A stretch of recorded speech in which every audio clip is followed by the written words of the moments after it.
উন্নত, টেকনোলজি উন্নত, আর মাদ্রাসাওয়ালারা এখনো পর্যন্ত 1450 বছরের একটা কিতাব নিয়ে এখনো পর্যন্ত মাজা ঘষা করছে। নাসার বিজ্ঞানীরা গ্রহে, মঙ্গল গ্রহে, চাঁদে, অমুকে তমুকে যা ঘুরে বেড়াচ্ছে। ভারতবর্ষের বললে এরাও চন্দ্রযান পাঠিয়ে দিল, বলে 14 দিন ঘুমাবে, তারপরে আবার নতুন করে জাগবে।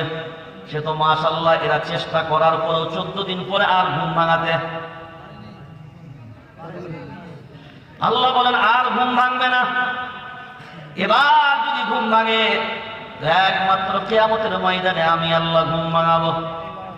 দুনিয়ার সব জায়গায় চলে গেল, আর এই মৌলবীরা শুধুমাত্র ওই 1450 বছরের কোরআনটাকে নিয়ে এখনো পর্যন্ত নড়াচড়া করে। এবার আমি আপনার সামনে প্রথম কথা বলি, কোরআনুল কারীম হলো এমন একটা আযমতময় কিতাব। দুনিয়ার জমিনে আল্লাহ কিতাব আসমানি পাঠিয়েছেন কয়টা? সবাই জোরে বলবেন। কে বলেছে? 104 খানা। কয়খানা? সবাই বাংলায় বলেন।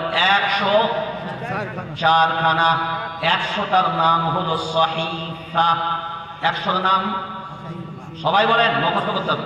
100টার নাম সহিফা, মানে হলো ছোট ছোট কিতাব, কিন্তু আসমানি কিতাব।